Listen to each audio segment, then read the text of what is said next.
हाँ तो बेटा जी हम लोग बात कर रहे हैं आज ओवरलोडिंग की। तो ओवरलोडिंग में बेसिकली क्या होता है, यहाँ पे देखिएगा एक डायग्राम के थ्रू हम लोग समझते हैं कि अगर ये मेरे पास एक एक्सटेंशन है, ठीक है, इसकी कुछ करंट बेयरिंग लिमिट होगी, यानी कि कुछ मैक्सिमम करंट इसमें पास कराया जा सकता है इसको बिना डैमेज करे। वो अपन लोग अपनी तरफ से मान ले रहे हैं अभी के लिए कितना है, लेट दिस बी 15 एम्पियर, यानी कि 15 एम्पियर का करंट इस एक्सटेंशन के थ्रू आसानी के साथ फ्लो कराया जा सकता है।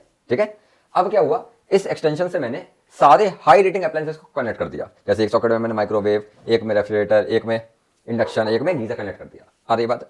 अब जो हाई रेटिंग अप्लायंसेस होते हैं इनकी रेटिंग होती है 15 एम्पियर। ठीक है, इनकी कितनी होती है 15 एम्पियर। तो 15 15 15 15, यानी कि जो सर्किट पे डिमांड आएगी करंट की वो होगी 60 की।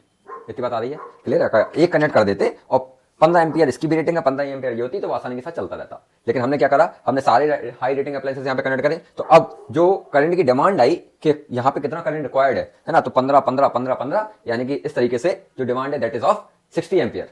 तो ये सर्किट या ये एक्सटेंशन 60 एम्पियर करंट को ड्रॉ करने की कोशिश करेगा। तो 60 एम्पियर इसकी बेयरिंग लिमिट है नहीं, इसकी बेयरिंग लिमिट कितनी है 15 एम्पियर, और यहां से ये ड्रॉ करने की कोशिश करेगा 60 एम्पियर। तो जैसे ही 60 एम्पियर करंट यहां पे आने की कोशिश करेगा तो अपन लोगों ने एक रिलेशन पढ़ा था, H is equal to I square R T. तो करंट की वैल्यू अगर बढ़ेगी तो हीटिंग इफेक्ट भी बढ़ेगा and there are chances for the circuit to catch fire. तो इस पूरे प्रोसेस को नाम दिया गया overloading. If the total current drawn at a particular time exceeds the bearing capacity of the wire, due to which the wire gets heated up and eventually the circuit may catch fire. So this is the overloading. बात आती what is the cause?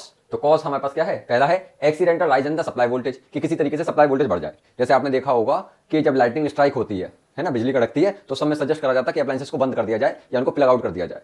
क्यों? क्योंकि अगर lightning strike होती है तो supply voltage एकदम से बढ़ सकता है, उस वजह से क्या हो सकती है, ओवरलोडिंग अकर कर सकती है।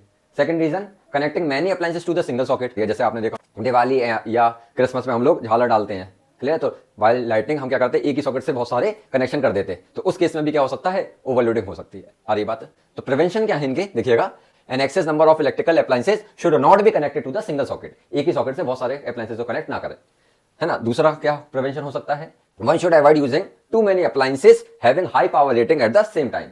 मतलब सेम टाइम पे आपको क्या नहीं करना है, हाई रेटिंग अप्लायंसेस को सारे यूज नहीं करना है। अगर यूज करना भी है, जैसे आपने देखा होगा घरों में हम लोग, है ना, पानी के लिए मोटर चला लेते हो, अरे ये बात, तो उस समय एसी बंद कर दो। एसी चला रहे हैं तो मोटर नहीं चलाइए, अरे ये बात। या मिक्सर, ग्राइंडर, इंडक्शन कुछ भी चला रहे हैं आप, हाई रेटिंग की मैं बात कर रहा हूं, तो सारे अप्लायंसेस को एक बार में ऑन मत करिए। तो not using all the electrical appliances having the high power rating at the same time. तो this is how we can prevent the overloading.